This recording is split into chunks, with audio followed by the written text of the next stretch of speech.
Shalom Bapak Ibu, kita memasuki sesi yang ke-9 dari seri monoteisme dalam ibadah suara kebenaran pada sore hari ini. Hari Selasa tanggal 13 Februari 2024. Waktu selanjutnya saya serahkan kepada Bapak Pendeta Erastus Sabdono. Silakan Pak. Tema kita ini masih dalam satu judul besar, yaitu monoteisme dalam Perjanjian Baru. Di bab khusus yaitu monoteisme di Perjanjian Baru, kita bisa 5-6 kali pertemuan, saudara, atau bahkan lebih. Khusus monoteisme dalam Perjanjian Baru, kita akan mengamati setiap ayat yang terkait dengan keberadaan Allah, yang terkait dengan Trinitas atau Tritunggal dan terkait dengan monoteisme. Markus 12 ayat 29, saudara. Ya, kita akan memperhatikan. Kita baca ayat 29 sampai ayat 31, saudara. Markus pasal 12 ayat yang ke-29 sampai ayat yang ke-31. Jawab Yesus, hukum yang terutama ialah, dengarlah hai orang Israel, Tuhan Allah kita, Tuhan itu Esa.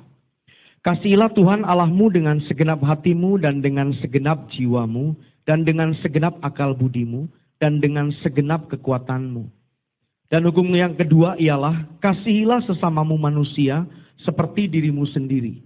Tidak ada hukum lain yang lebih utama daripada kedua hukum ini. Dalam perikop ini, Yesus menunjukkan konsistensinya. Konsistensinya dalam menegakkan syahadat atau Shema Israel. Meneguhkan pemahaman monoteisme yang sejati, kita perlu memperhatikan terjemahan Septuaginta. Apa yang dikatakan Tuhan Yesus ini kutipan dari Ulangan pasal 6 ayat 4. Ulangan pasal 6 ayat 4 ini syahadat yang diucapkan oleh Musa untuk bangsa Israel. Nah, penterjemah kitab Septuaginta ada 70 orang Yahudi yang ahli dalam bahasa Ibrani dan Yunani, yang tentu berlatar belakang Yudaism. Mereka teolog-teolog Yahudi yang sangat monoteistik. Dan tentu orang-orang ini memiliki ketepatan terjemahan dan pemahaman mengenai monoteisme yang tidak diragukan. Nah, dalam terjemahan Septuaginta, jadi Septuaginta itu Alkitab, bahasa Alkitab Perjanjian Lama yang diterjemahkan dalam bahasa Yunani. Aslinya Ulangan pasal 6 ayat 4 ini bahasa Ibrani. Tetapi diterjemahkan oleh 70 ahli tersebut sekitar tahun 200-300 sebelum Masehi. Jadi sekitar 200-300 tahun sebelum Yesus lahir. Kalimat itu diterjemahkan Aquae Israel Kurios Hotheos Hemon Kurios Heis Estin. Nah, kalimat yang sama ini dikutip Tuhan Yesus dalam bahasa Yunani. Tidak diubah. Hal ini menunjukkan bahwa Yesus mengakui sema atau sadat Israel tanpa perubahan sama sekali. Kata Esa dalam ayat ini menunjuk bahwa Allah Elohim Yahweh adalah Allah yang Esa, artinya satu dalam arti mutlak. Penterjemah Septuaginta menerjemahkan Esa sebagai Heis Estin. Dan Yesus menggunakan kata yang sama. Persis. Ini berarti pengertian Esa bagi bangsa Israel yang mereka warisi dari nenek moyang dan dari pengajaran Musa sama dengan pemahaman Yesus mengenai monoteisme. Kalau Yesus sendiri memiliki pemahaman yang sama dengan Israel, ya tentu siapakah kita berani mengubahnya. Dan saudara, kalau membaca Alkitab Perjanjian Lama, tokoh-tokoh iman Musa selalu berurusan dengan satu sosok Yahweh yang esa tunggal dalam arti satu mutlak, bukan kesatuan. Coba saudara jelajahi seluruh isi Alkitab Perjanjian Lama. Tokoh-tokoh iman tidak berurusan kepada Allah dalam arti kesatuan, tapi Allah yang esa yang bernama Yahweh. Dari pernyataan Yesus ini secara tidak langsung, Yesus mengajak orang percaya perjanjian baru untuk melestarikan dan menjaga syahadat atau shema suci umat pilihan tersebut tanpa mengubahnya sama sekali. Karena baik umat perjanjian lama maupun umat perjanjian baru memiliki sesembahan yang sama. Dan pada dasarnya kerajaan Allah dimulai di perjanjian lama dan diteruskan di perjanjian baru. Penerusan perjalanan sejarah kerajaan Allah dari bangsa Israel menuju umat pilihan orang percaya, atau dari Israel secara darah daging sampai kepada Israel rohani, tidak boleh menggeser monoteisme yang sudah dinyatakan dalam perjanjian lama. Ketuhanan atau kehidupan beriman orang percaya dalam perjanjian baru terkait dengan objek penyembahan haruslah lanjutan dari ketuhanan dan kehidupan beriman bangsa Israel di perjanjian lama. Ini lanjutan. Kalau kita membaca perjanjian lama memang objeknya Yahweh Esa dalam arti satu mutlak. Seharusnya perjanjian lama dipahami sebagai perjanjian awal atau perjanjian pertama, dan perjanjian baru sebagai perjanjian lanjutan atau perjanjian penyempurna. Kata lama atau diksi lama yang dikontraskan dengan diksi baru hendaknya tidak mengubah objek penyembahan atau objek Allah sesembahan yang seharusnya sama. Jadi hendaknya kata lama, perjanjian lama ya, kemudian menjadi baru, perjanjian baru, tidak dijadikan alasan untuk mengubah objek sesembahan yang benar. Dari monoteisme menjadi triteisme. Seharusnya kitab perjanjian baru lebih menegaskan monoteisme sesembahan umat pilihan. Karena Yesus yang mulia, Guru Agung kita, jelas mengulangi Shema Israel dengan bahasa Yunani yang sama persis, tepat, tidak berubah satu kata pun dari terjemahan 70 ahli bahasa Yunani Ibrani orang Yahudi yang monoteistik, yang mewarisi keyakinan akan Allah yang esa dari Musa. Dan Musa tentu dari Allah sendiri. Injil hendaknya tidak menjadi alasan lahirnya triteisme. Justru sebaliknya Injil seharusnya meneguhkan monoteisme Allah Elohim Yahweh yang tidak berubah. Monoteisme Elohim Yahweh yang tidak berubah. Dulu, sekarang, sampai selama-lamanya. Dia yang dipanggil oleh yang mulia Tuhan kita Yesus Kristus sebagai Bapa. Jadi kata perjanjian lama, kalau saudara mau cari tahu, itu di 2 Korintus 3 ayat 14, saudaraku. Kapan sih kalimat itu muncul? Ini terkait dengan penjelasan Paulus mengenai pelayanan Musa yang menakjubkan.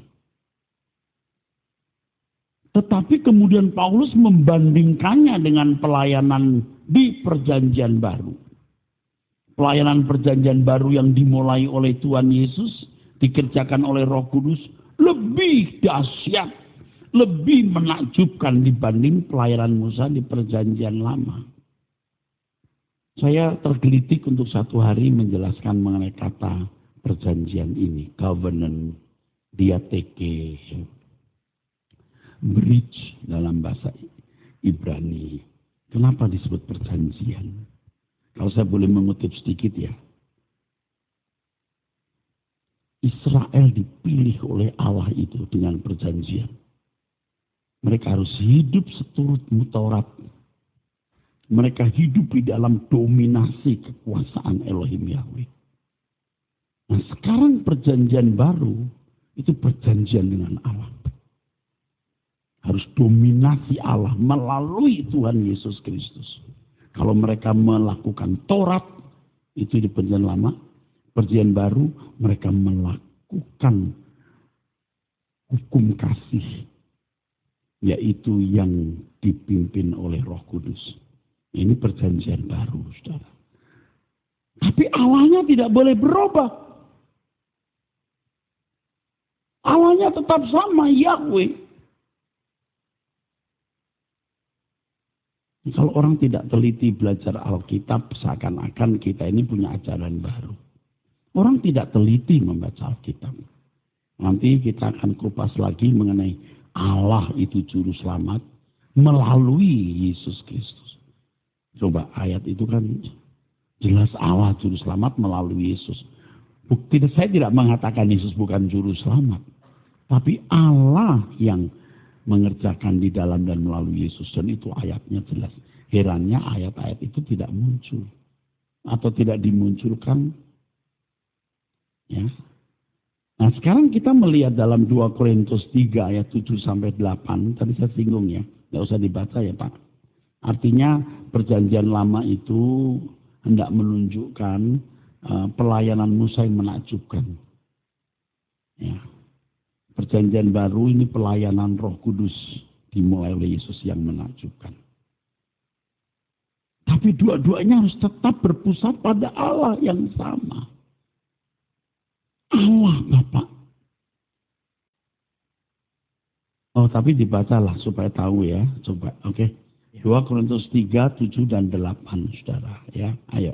2 Korintus 3 ayat 7 dan 8. Pelayanan yang memimpin kepada kematian terukir dengan huruf pada loh-loh batu.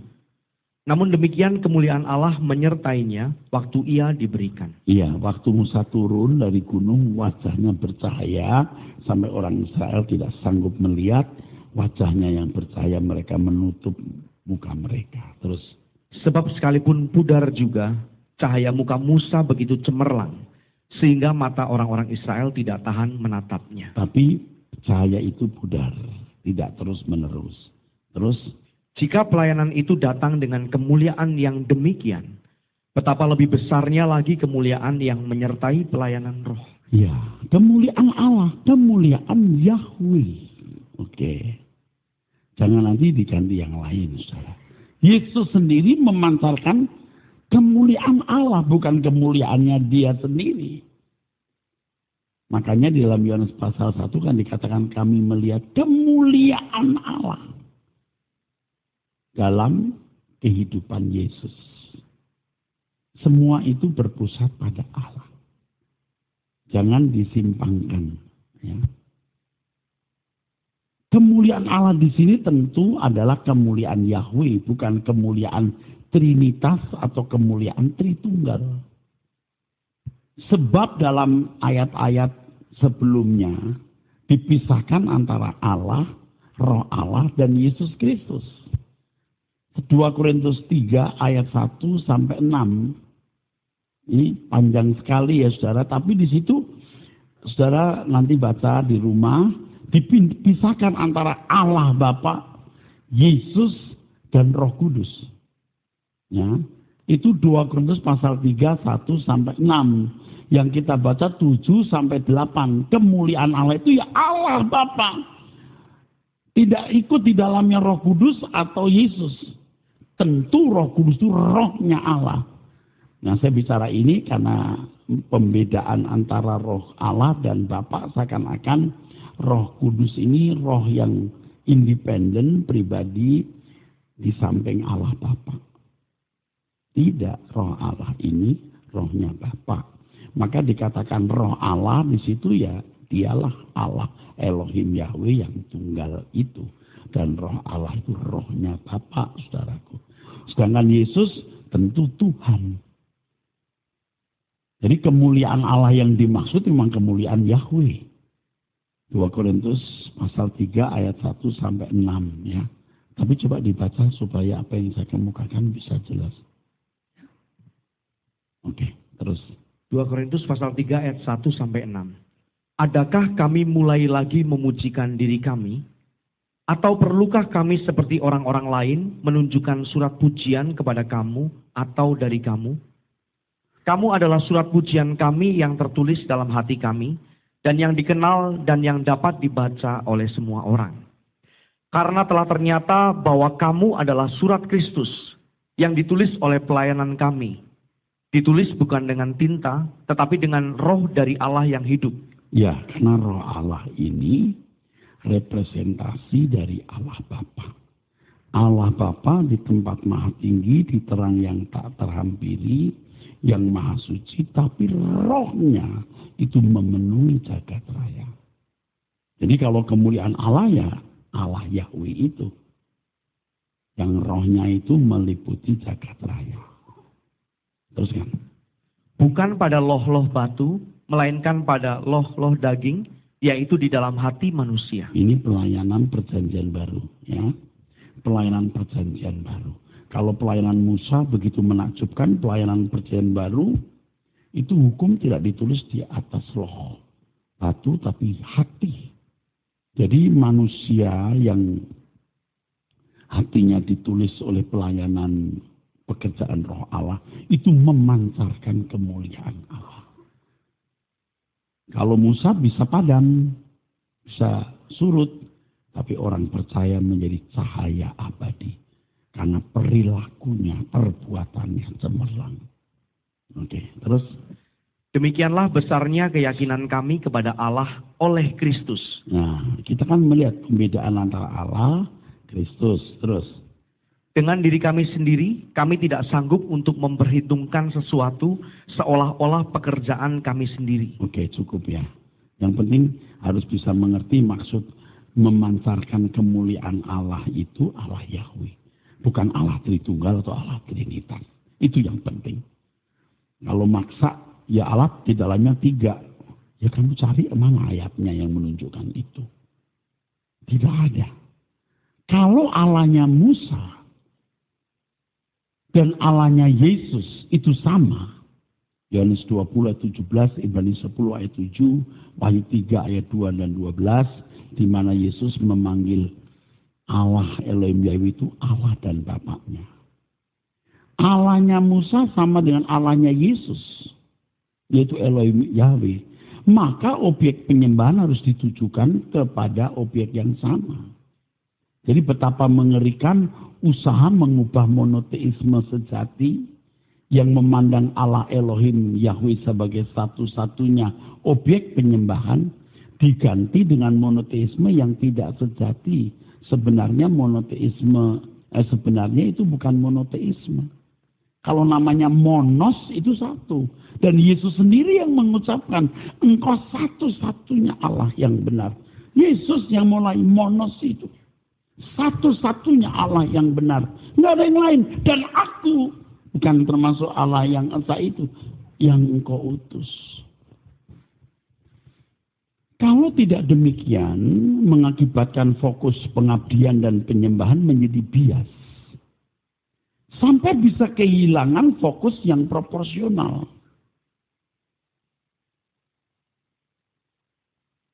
Jadi kalau tadi Pak Yehuda mengingatkan saya pernah menyinggung kita berdoa, ya Tuhan kita lempar bola, entah siapa yang nangkep Bapak atau Anak atau Roh Kudus. Tidak soalnya. Kita manggil ya Bapak, ada Anak. Ya Tuhan, ada Bapak. Hal ini mengakibatkan fokus pengabdian dan penyembahan menjadi bias. Sampai kehilangan fokus yang proporsional. Fokus yang tepat jadi tidak jelas. Pembuktian kebenaran ini tidak bisa atau tidak cukup dengan penjelasan verbal. Tetapi melalui pengalaman konkret dalam kehidupan setiap hari. Jadi saudara harus tahu bahwa dinamika berteologi itu tidak segalanya. Dinamika berteologi penting tapi harus dibuktikan dengan dinamika kehidupan konkret. Kalau saya katakan bias, maksud Pak, ya nggak bisa dijelaskan. Ini dinamika konkret. Coba kalau saudara bisa memahami Allah yang esa itu Bapa. Dia mempercayakan kekuasaan kepada Yesus. Kita menyembah Bapa. Bapa di surga, haleluya. Fokus jelas. Nanti di saat tertentu, ya Tuhan Yesus, perkenankan aku berjalan bersamamu. Ikut Engkau Tuhan. Fokus. Tapi berdoa kepada Roh Kudus. Tidak pernah diajarkan kita doa kepada Roh Kudus. Tapi ya tidak keliru kalau ya Roh Allah tolonglah. Itu maksudnya Allah Bapa, bukan roh pribadi lain. Kalau roh Allah itu roh pribadi lain, 3 berarti. Beri tepuk tangan untuk kebenaran ini. Jadi fokus. Kalau kita misalnya menyembah, fokusnya Bapa. Kegemetaran kita itu jelas. Dahsyat Allah itu. Bapa kami yang di surga, kami menyembah-Mu. Pengalaman Abraham, Ishak, Yakub, Israel kita alami lagi. Tidak pernah tokoh-tokoh ini menyembah 3 Allah. Tidak pernah kita membaca Alkitab mereka menyembah 3 Allah. Trinitas. Tidak ada yang disembah ya Elohim Yahweh. Nanti kalau tanya, jadi kita nggak menyembah Tuhan Yesus Pak. Menyembah itu apa? Menghormati bukan? Kita juga harus menghormati Tuhan Yesus. Bahkan nanti di kekekalan Bapak tidak kelihatan. Ini mesti nanti ada penjelasan khusus. Yesus yang jadi Raja. Kita menyembah tiap hari.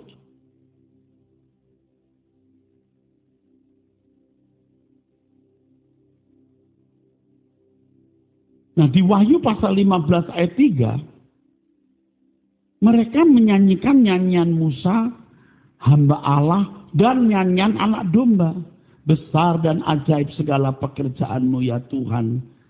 Allah yang maha kuasa. Baik Musa maupun anak domba Yesus.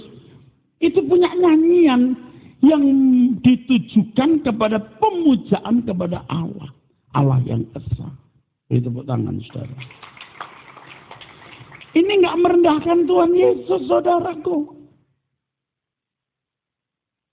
Ini kita kan belum selesai ya. Nanti kita akan terus membahas ya saudaraku. Penghormatan kita kepada Tuhan Yesus, kita berikan hidup kita untuk Tuhan. Mengikuti jejaknya, mengenakan hidupnya untuk kepentingan kerajaan Allah.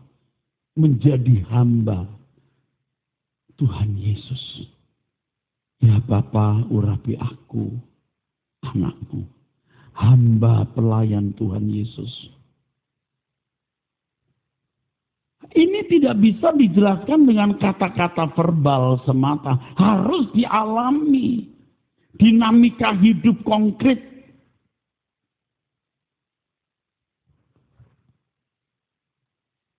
Yang kita tidak bisa jawab mengapa ya Tuhan. Seperti membiarkan hal ini berlangsung lama gitu, ketidaktepatan. Saya tidak mengatakan yang menyembah Tritunggal masuk neraka. Tidak, saya juga menyembah Tritunggal, orang tua saya juga menyembah Tritunggal. Tapi tidak membawa kita kepada kesempurnaan.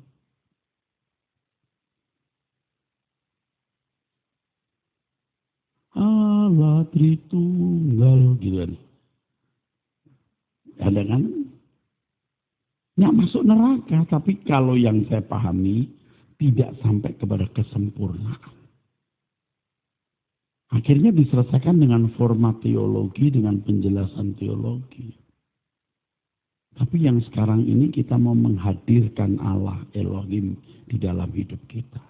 Dalam ketakutan, kehormatan, penghormatan, dan cinta yang sejati. Dan kepada Tuhan Yesus, penghormatan, cinta yang sejati. Kalau saudara belum mengenakan hidupnya Yesus, saudara belum jadi Kristen. Jangan berkata kalau kamu tidak percayalah Tritunggal, kamu bukan Kristen.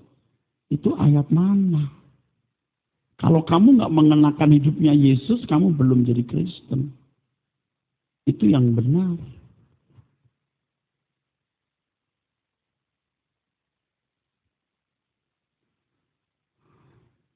Oke. Kita teruskan dengan hubungan intim. Mari Pak, dibaca. Pernyataan Yesus mengenai Shema Israel dikemukakan mendahului hukum terutama seperti yang terdapat dalam Ulangan 6 ayat 5. Tertulis, kasihilah Tuhan Yahweh Allahmu dengan segenap hatimu dan dengan segenap jiwamu dan dengan segenap kekuatanmu. Jadi Shema itu bergabung dengan hukum kasih. Betul ya Pak ya? Sebelum ada hukum kasih, Shema dulu. Kasihilah Yahweh. Ini kan zaman dulu. Israel mana mengerti ada pribadi lain di samping Yahweh. Kalau benar-benar ada pribadi di samping Yahweh. Tapi Musa tidak memberitahu. Musa licik dan jahat. Ini prinsip loh. Mencintai satu pribadi. Ada tapi diem-diem. Sebenarnya 3 sih. Mana bisa saudaraku? Saudara bersama saya? Ya memang Yahweh yang harus dicintai. Maka sebelum kasihlah Tuhan Allahmu dengan segenap. Cintailah Yahweh, itu ya teks aslinya. Sebelumnya, hai Israel, ketahuilah bahwa Yahweh lah. Oke, teruskan Pak. Harus diperhatikan kata Yahweh, YHWH yang menjadi objek atau tujuan cinta kasih umat pilihan. Dalam Ulangan 6 ayat 5 tertulis, kasihilah Yahweh Allahmu. Ini berarti cinta kasih kita harus ditujukan kepada satu pribadi, bukan satu kelompok atau sebuah kesatuan. Tentu saja tatanan penyembahan atau ketuhanan ini berlaku bagi umat pilihan, baik bangsa Israel maupun orang Kristen sampai selama-lamanya. Sama. Nanti kita dengan Tuhan Yesus pun mengabdi bersama. Apakah di sini ya atau di mana ya?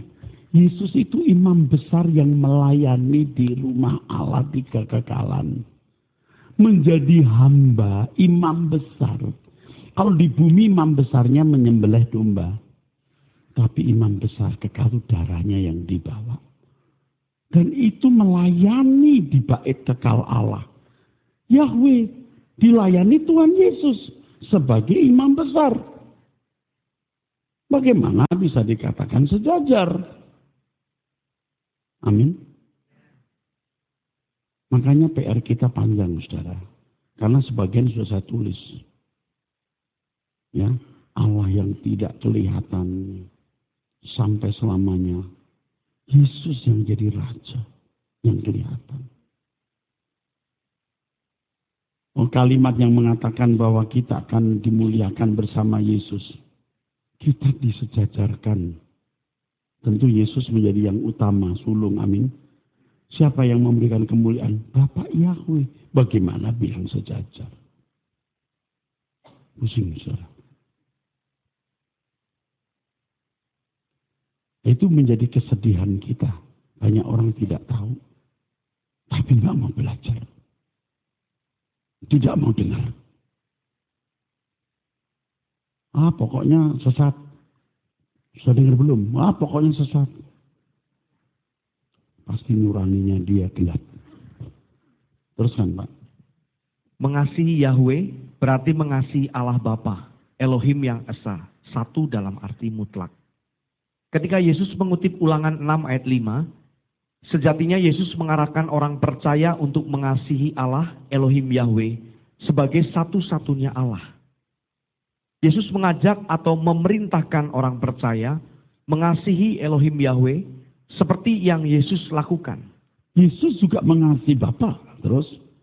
Yesus memberikan nyawanya demi kehendak Allah Bapa. Yohanes pasal 10 ayat 17, pasal 14 ayat 31. Yesus mengasihi Allah Bapa dengan ketaatannya yang mutlak, melakukan kehendak Bapa dan menyelesaikan pekerjaannya. Yohanes 4 ayat 34. Nanti kalau, saya beritahu. Bahan-bahan ini akan segera saya rilis. Jadi orang bisa mengambil. Saya nggak usah nunggu jadi buku. Jadi saudara yang minta bisa mengambil jadi bahan begini langsung bisa diambil. Begitu. Oke. Teruskan. Kalau seseorang mengasihi Allah Bapa, tentu juga mengasihi Tuhan Yesus. Ya tentulah. Terus. Hal ini paralel dengan pernyataan Yesus, barang siapa menghormati anak, maka juga menghormati Bapa. Yohanes 5 ayat 23. Suatu hari nanti Yesus menjadi penguasa atau raja di kekekalan. Semua orang percaya mengabdi dan melayani Tuhan Yesus selama-lamanya. Raja kita. Yesus itu raja kita loh. Yang diberi kekuasaan alam semesta.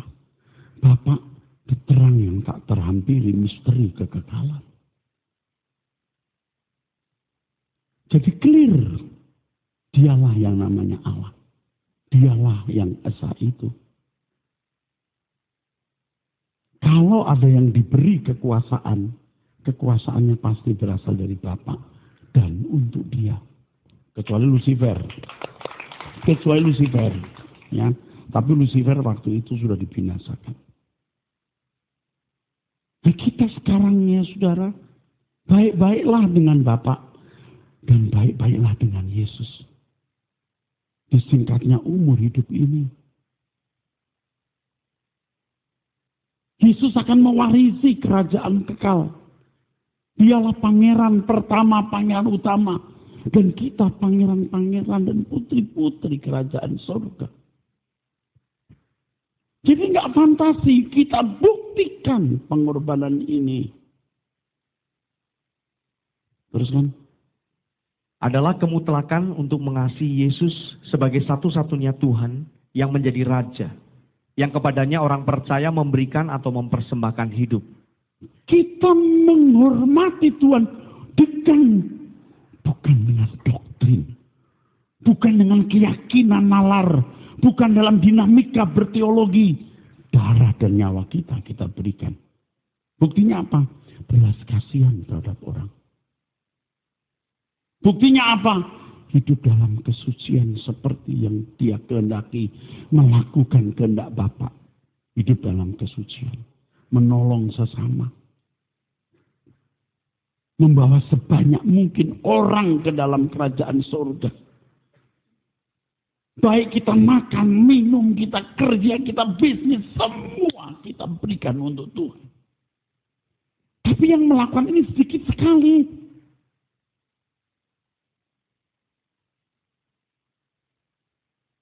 Sekarang kita perkarakan di mana ada gereja yang memiliki hamba Tuhan atau pendeta atau jemaat atau aktivis serupa dengan Yesus. Kita cari gereja itu. Nah pertanyaannya, Rehoboth punya enggak?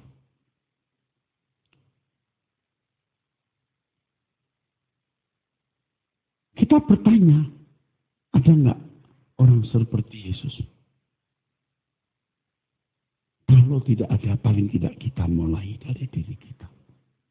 Nggak usah banyak bicara. Biar Tuhan yang menilai dan disukakan hatinya.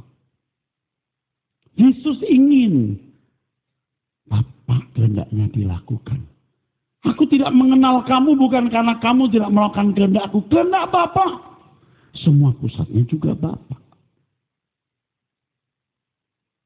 Kok jadi nggak karuan itu loh? Amin. Kok nggak karuan, jadiin bias. Saudara bersama saya, saudara bisa mengerti nanti kegentaran akan Allah. Teruskan. Kalau orang percaya mengasihi Allah, maka orang percaya mendampingi Yesus melayani Bapa, memerintah di kerajaan Bapa, di langit baru dan bumi yang baru. Nanti. Tapi kalau sekarang jadi utusan. Apapun yang kita lakukan harus untuk kepentingan Tuhan Yesus. Itu baru namanya menyembah. Menyembah itu artinya memberi nilai tinggi atau menghormati. Jadi kalau Yesus berkata kamu harus menyembah Tuhan Allahmu dan hanya kepada Dia saja kamu berbakti. Lakukan seperti yang aku lakukan. Itu loh. Teruskan Pak. Kalau Yahweh adalah Allah dalam arti kesatuan, terdiri 3 pribadi, tentulah Musa mengemukakan hal tersebut dengan jelas dan terang-terangan sejak dulu. Ya kalau tidak kan Musa licik. Bagaimana bisa mengasihi Yahweh tapi Yahweh itu ada 3 pribadi? Tidak mungkin demikian. Ya, teruskan. Sebab mengasihi dengan segenap hati, segenap jiwa, dan segenap kekuatan bukan sembarangan. Bukan sembarangan, itu seluruh hidup. Lalu ditujukan kepada objek yang tidak lengkap. Bapak Ibu masih bersama saya?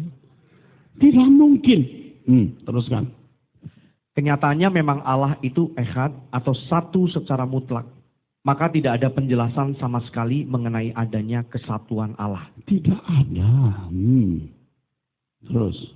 Dengan kenyataan objek penyembahan ditujukan kepada satu pribadi tunggal, hal ini menunjukkan bahwa Allah menghendaki suatu keintiman dengan umat pilihannya. Keintiman tersebut adalah hubungan pribadi, person to person. Hal ini dikemukakan jelas dalam hukum pertama, jangan ada padamu Allah lain di hadapanku. Keluaran 20 ayat yang ketiga. Itu kan jelas bahwa hanya satu Allah. Jangan, nggak apa-apa Pak, 3, tapi itu satu. Tuh. Kita nggak bisa ngerti kenapa kita kok dulu begitu ya. Jangan ada padamu Allah lain. Artinya jangan ada Allah lain kecuali Yahweh. Tapi sebenarnya 3 itu satu Pak. Kalau begitu Tuhan pasti menjelaskan. Terus. Kalimat Allah lain menunjukkan bahwa Yahweh satu-satunya pribadi tunggal. Atau satu dalam arti mutlak. Yang harus menjadi objek penyembahan. Hal ini diteguhkan oleh Keluaran 20 ayat yang kedua. Di mana Allah Elohim Yahweh menyatakan. Akulah Yahweh Allahmu yang membawa engkau keluar dari tanah Mesir. Dari tempat perbudakan. Kata Allahmu dalam teks aslinya adalah Eloheka dari kata Elohim. Elohim satu-satunya sesembahan Israel yang secara linguistik berbentuk jamak. Tetapi sebenarnya menunjuk keesaan atau tunggal. Satu dalam arti mutlak. Sama, ekad itu juga bisa berarti satu dalam arti kesatuan. Tapi juga bisa satu dalam arti mutlak. Terserah. Saudara mau menerima bagaimana? Tapi yang jelas, aku Yahweh, Eloheka, Elohimmu. Satu. Terus.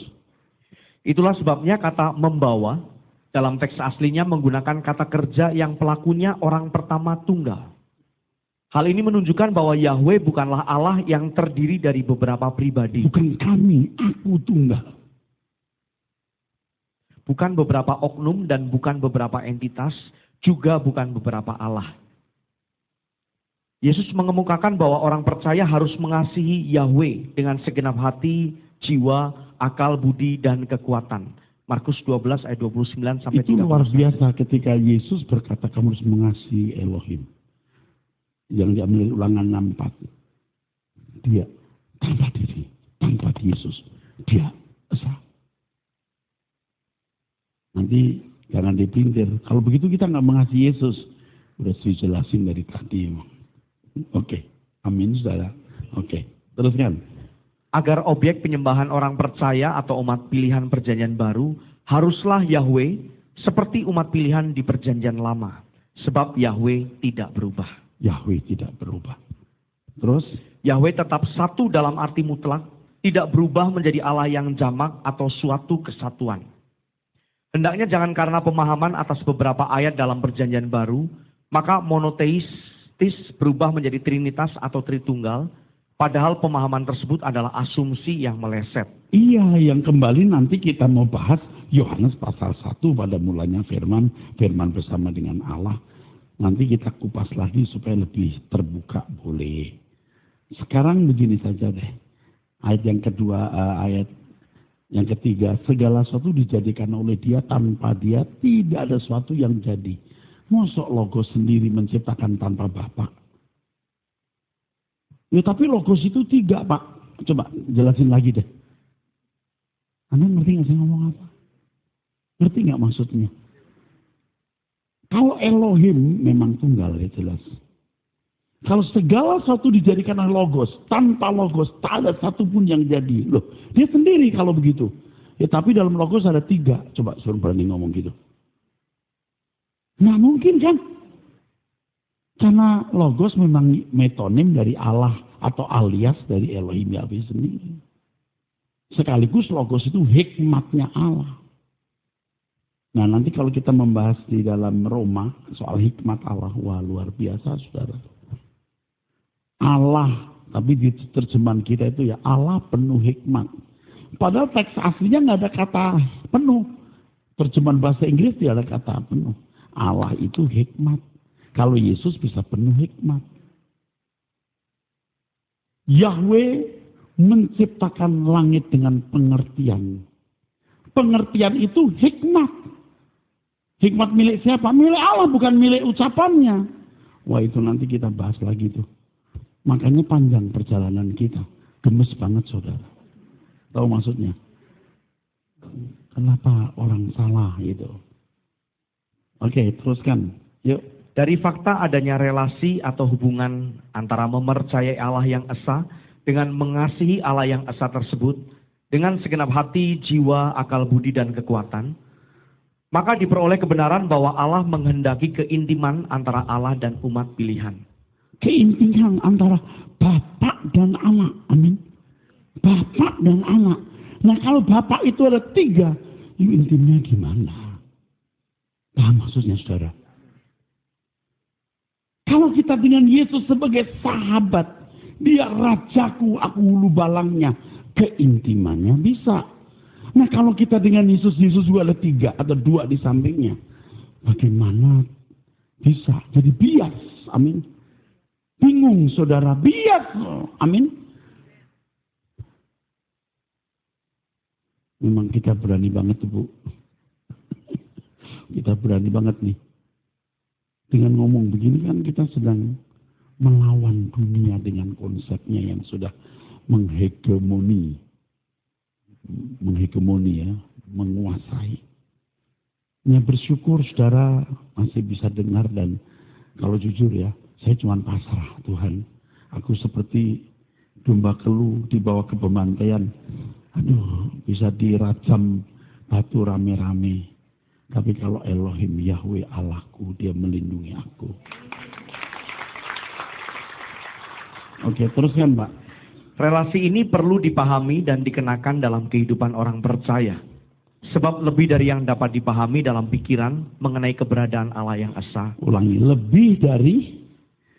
Sebab lebih dari yang dapat dipahami dalam pikiran mengenai keberadaan Allah yang esa. Orang percaya harus memahaminya melalui dan di dalam pengalaman konkret. Iya, lebih dari yang dipahami dengan pikiran harus dialami. Makanya untuk membela Trinitas atau Tritunggal itu harus sebanyak-banyaknya buku ditulis. Sebanyak-banyaknya ilustrasi dibuat. Sebanyak-banyaknya istilah demi istilah dibuat. Tapi apa yang saya sampaikan ini, so clear, jemaat awam juga bisa tahu. Hanya dibuktikan dalam kehidupan konkret. Nggak bisa ditulis di buku. Jadi tapi tidak misteri, nggak misteri. Logika kita nangkep kok. Tapi harus dialami. Begitu saudaraku. Oke, terus. Penyimpangan terjadi ketika pemahaman mengenai Allah hanya dirumuskan dalam format kalimat verbal. Kebenaran mengenai keberadaan Allah dibuktikan melalui atau di dalam dinamika kehidupan konkret setiap hari. Dalam hal ini penyimpangan terjadi oleh atau disebabkan oleh para teolog yang hanya menalar Allah di ruang kuliah. Coba ulangi Pak, ini cuma belum nangkap maksudnya. Kebenaran mengenai keberadaan Allah dibuktikan melalui atau di dalam dinamika kehidupan konkret setiap hari. Dalam hal ini penyimpangan terjadi oleh atau disebabkan oleh para teolog yang hanya menalar Allah di ruang kuliah. Bapak Ibu perhatikannya. Sebenarnya orang-orang karismatik Pentakosta itu kalau bicara Tritunggal juga bingung. Saya bukan sedang mencela orang karismatik. Karena saya orang karismatik juga, tapi kalau ditanya, jangankan jemaat, pendetanya pun belum tentu bisa menjelaskan. Belum tentu. 3113. Bahkan kalau kita melihat orang-orang Pentakosta, tidak semua. Tidak sedikit yang Unitarian. Allah, ya Yesus, Yesus ya Allah, Roh Kudus ya Allah. Waktu di surga Allah, lalu jadi manusia bernama Yesus. Waktu dia datang, ya jadi Roh Kudus, Unitarian. Itu tidak sedikit orang karismatik begitu. Tapi, mereka bisa mentok loh sama Tuhan. Ngerti maksudnya? Halo, nah. Mereka bisa mentok gini. Haleluya, haleluya, oh Tuhan. Bisa mentok loh. Aku sembah Engkau, ya Tuhan. Tapi kalau yang percaya Tritunggal, coba bisa nggak menyembah gitu? Ayo. Nggak, maaf, bisa nggak? Bisa juga mungkin. Tapi dalam faktanya kita hampir nggak pernah ketemu. Bapak Ibu paham nggak maksud saya? Tapi orang karismatik itu macam-macam. Ada yang Allahnya itu Yesus. Oh Yesus. Nggak sebut Bapak, tapi Yesus terus. Tapi ada yang, oh Roh Kudus. Tapi bisa mentok. Tapi yang, ya Allah Bapa, Anak Roh Kudus. Bingung dia. Ngerti maksudnya? Bias. Kalau saya tidak dipercaya dengan ucapan ini ya, terserah. Ini pengamatan. Betul nggak? Orang karismatik yang Roh Kudus itu, oh Roh Kudus, Roh Kudus. Ya Tuhan, bisa berdoa berjam-jam. Betul nggak? Bisa menyembah berdoa berjam-jam. Atau yang Yesus only, ada yang Jesus only. Ada yang monoteismenya Jesus only. Bapak ya Yesus, Roh Kudus ya Yesus. Oh Yesus, Yesus terus. Tapi bisa mentok. Tapi kalau yang ya Allah Bapa, Anak Roh Kudus, Tritunggal. Coba. Anda masih bersama saya? Bukan tidak menyembah, mungkin caranya beda. Tapi emosinya tidak bisa nyambung gitu. Nah, paham nggak maksud? Faktanya kan begitu. Betul ya Pak? Faktanya itu begitu. Ini orang karismatik Pentakosta kan yang fokusnya Roh Kudus. Jadi Allah ya, Roh Kudus, Yesus ya. Pokoknya Roh Kudus itu bisa mentok loh. Menyembah bisa berjam-jam. Betul nggak? Oh haleluya, Roh Kudus, Roh Allah ada di sini. Tapi ada yang Yesus only. Pokoknya Yesus saja. Oh Jesus, oh Yesus, Yesus. Itu bisa mentok loh. Tapi kalau ya Allah, Bapa, Anak, Roh Kudus. Coba. Sulit nggak? Sulit. Tapi sekarang kita apa? Bapa. Kita Allah. Kembali ke zaman Musa. Perjanjian lama. Nah Yesus anak tunggalnya. Roh Kudus itu rohnya Bapa. Baru monoteisme benar, saudara. Nah kita buktinya bisa doa tiap pagi. Kok bisa betah?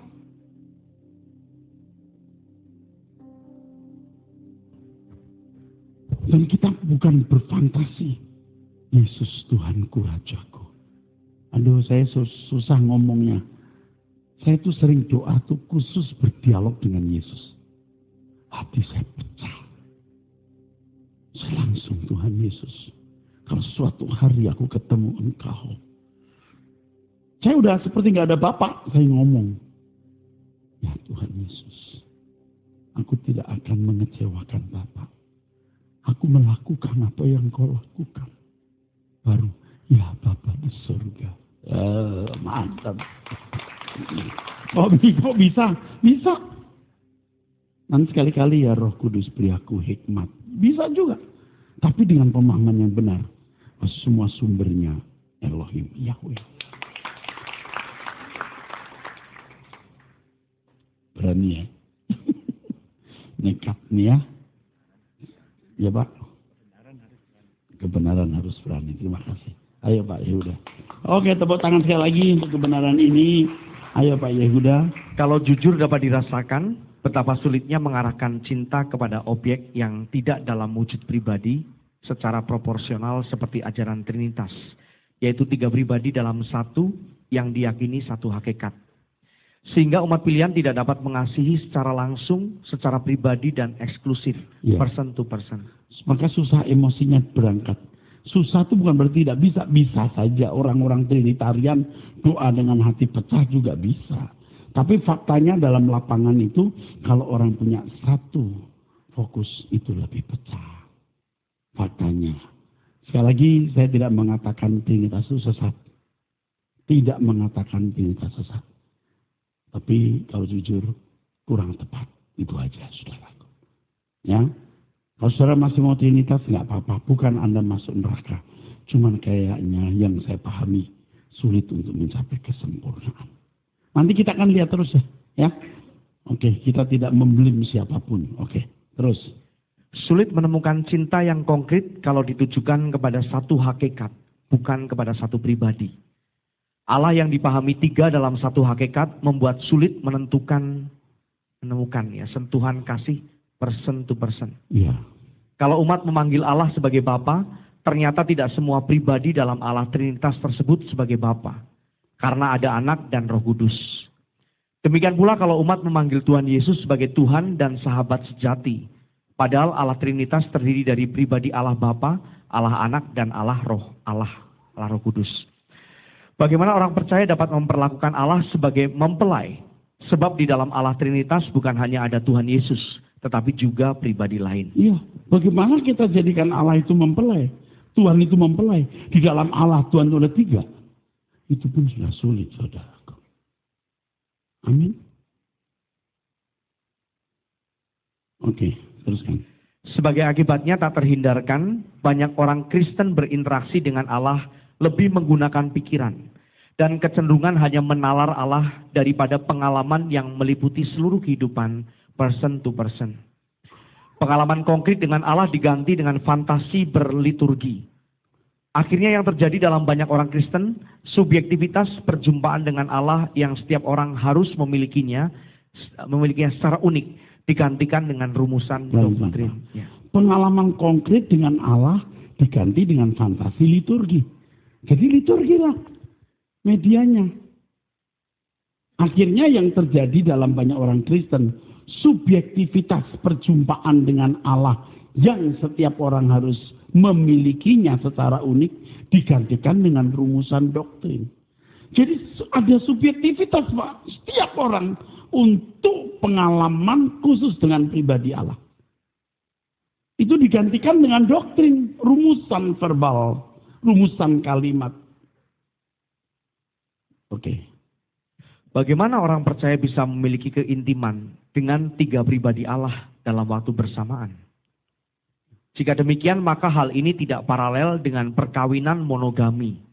Bagaimana seseorang dapat memiliki keintiman dengan lebih dari satu pasangan.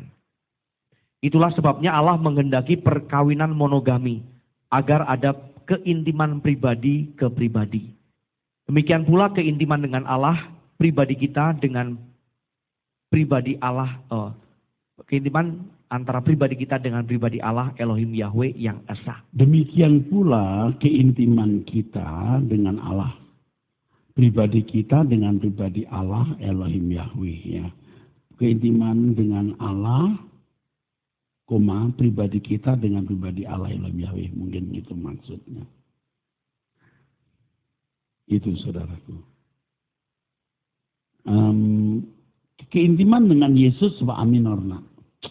Panjang nih, panjang. Seperti ya. Kemanapun jiwaku ikut serta. Itu bukan kepada Allah Bapa, kepada Tuhan Yesus. Dari Nazaret sampai ke Golgota. Setiaku, kesetiaanmu terpadu indah di hati Bapa. Kesetiaanmu, kesetiaanku di hati Bapa. Ada satu lagu praise ya. Ada satu praise yang apa? Coba ya tolong bantu saya untuk menemukan lagu praise yang ditulis oleh Stephen. Yang itu loh. Pokoknya seperti Yesus putramu. Apa itu?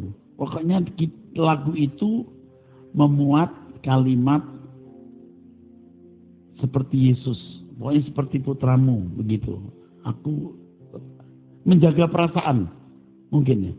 Kalimatnya gimana ya? Menjaga perasaan Bapak. Kalimat depan gimana? Nah, tak pernah aku lupa. Gimana?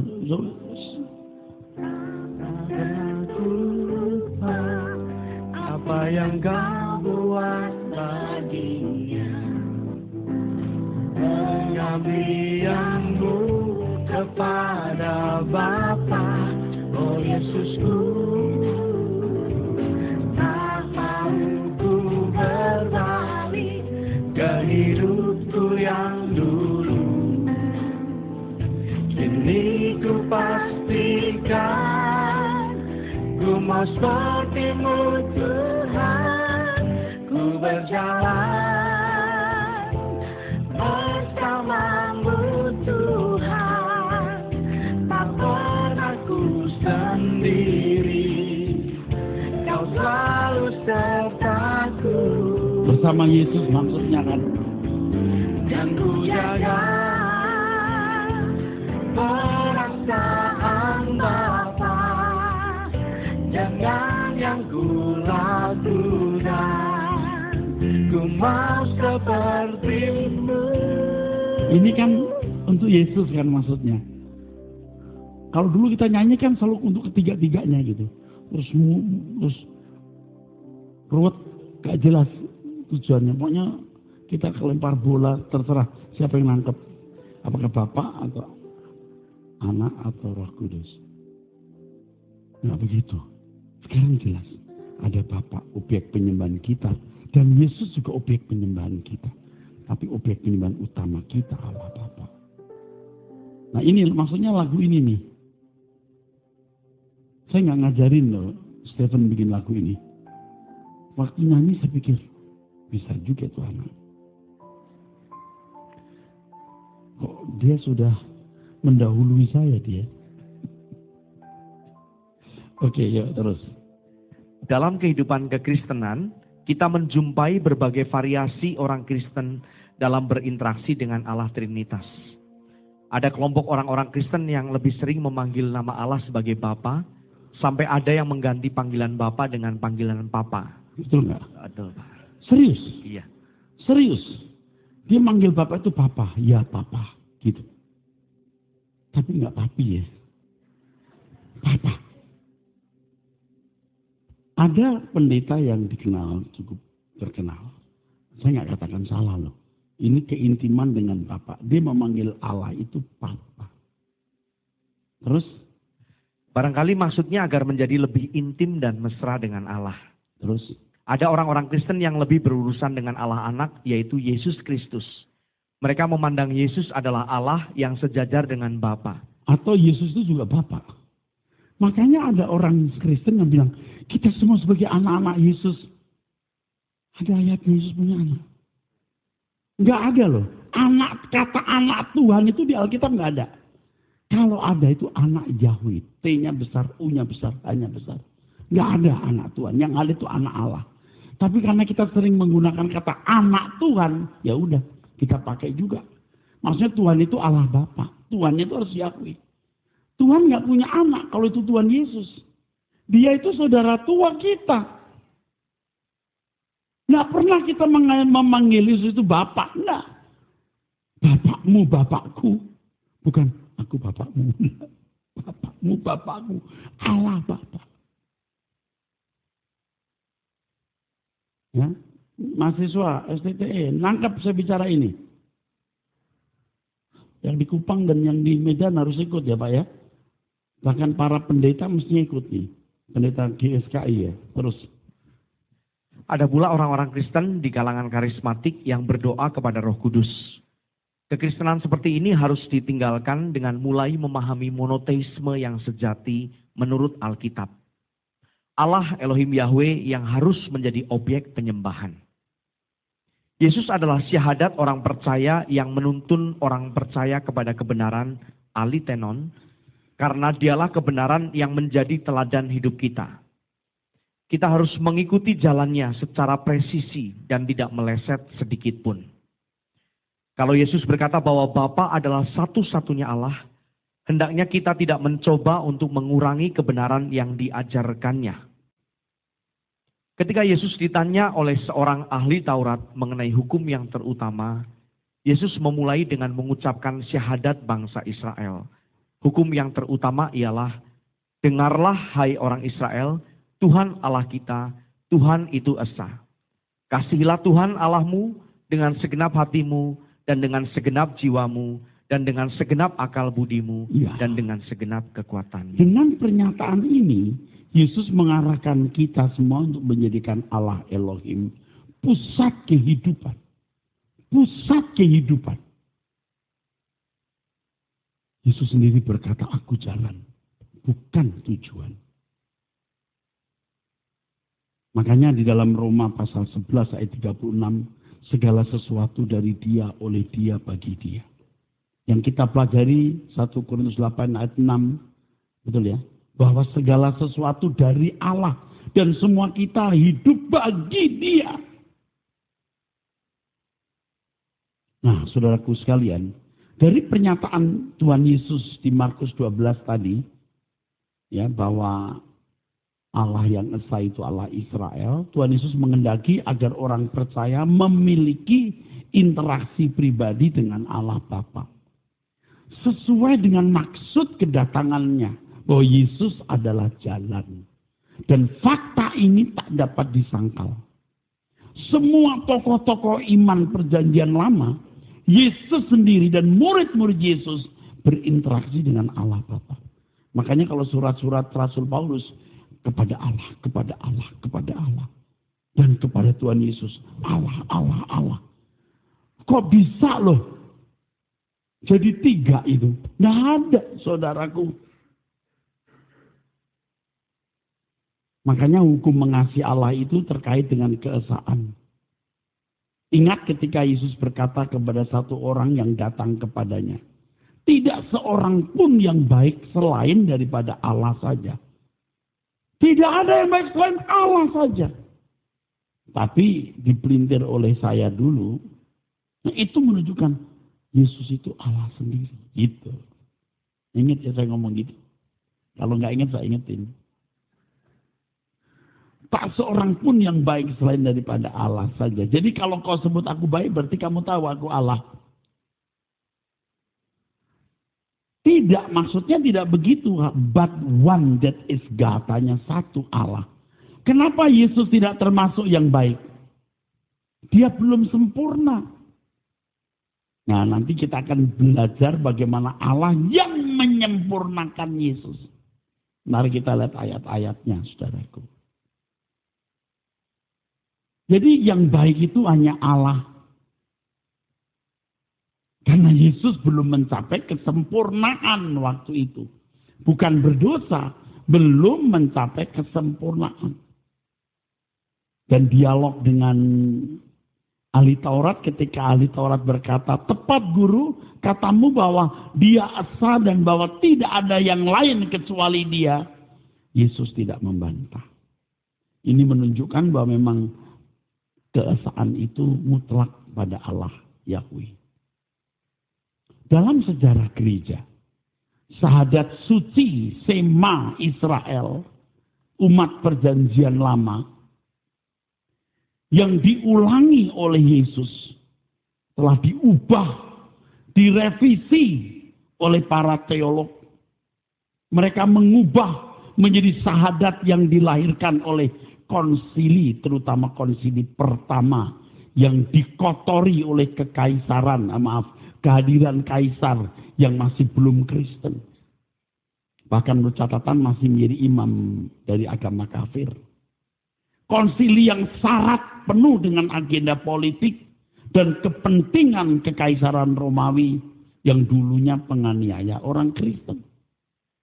Penganiayaan kekaisaran secara fisik terhadap orang Kristen sekarang diganti dengan campur tangan penguasa kafir ini mencemari kekristenan yang murni, khususnya mengenai keberadaan Allah yang monoteistis menjadi triteisme dalam ajaran atau doktrin Trinitas atau Tritunggal, atau mulai meletakkan landasan triteisme pada konsili di Nisea itu.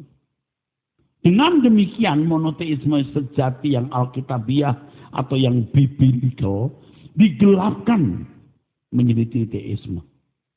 Sejak itu kekristenan memasuki abad ke-8. Lihat sejarah. Sejak itu abad ke-3, 4, pertengahan abad ke-4, abad ke-5, gereja mengalami masa ke-8. Oleh sebab itu kita harus kembali kepada kebenaran firman Tuhan yang tertulis dalam Alkitab yang saya katakan dengan semurni-murninya, back to the Bible.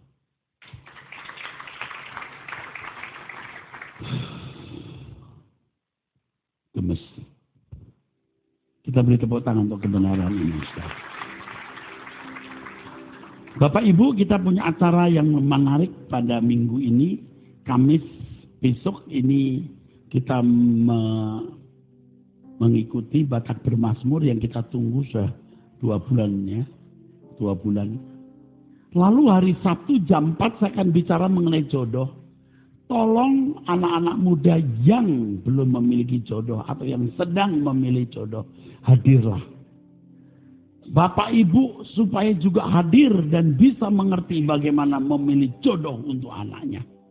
Hari Sabtu jam 4. Ini acara khusus The Warrior Project pada acara Valentine Day Edition ya. Pilihan yang menentukan. Oke. Mahasiswa STT yang masih jomblo-jomblo harus ikut. Maksudnya apa ya? UU itu. Bapak Ibu senang ya kita bisa hadir di sini. Oke. Jangan lupa besok nyoblos. Jangan golput, gunakan hak saudara. Saudara pasti mau tanya saya coblos apa. Tidak boleh diomongin ya. Masing-masing harus berdoa supaya nyoblosnya sesuai dengan kehendak Allah dan rencana Allah ya.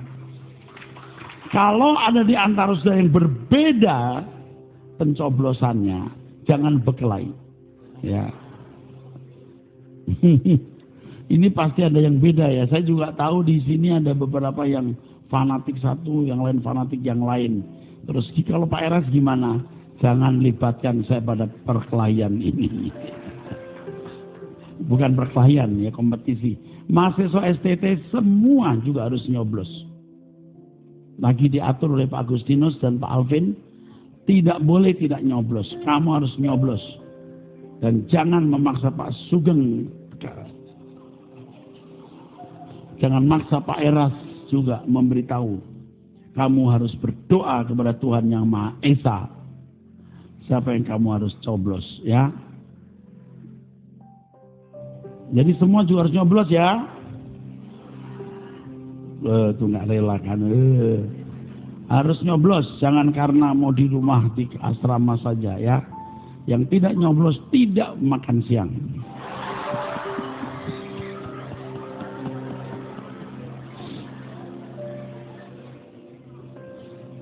Yang tidak nyoblos tidak makan siang, artinya makan siangnya diundur, ya, gitu. Oke, saya kira cukup gitu ya Pak Yehuda. Senang saudara. Saudara nangkep nggak apa yang saya sampaikan malam ini? Berikutnya akan lebih menarik lagi. Saya sudah tulis soalnya. Aduh, luar biasa, ya. Makanya kalau ketemu Pak Yehuda dan teman-teman ngomongin cuma monoteisme terus, ya. Dan saya minta tanggapan-tanggapannya, ya. Pak Yehuda, oke, saya serahkan ke Bapak Yehuda. Tuhan berkati.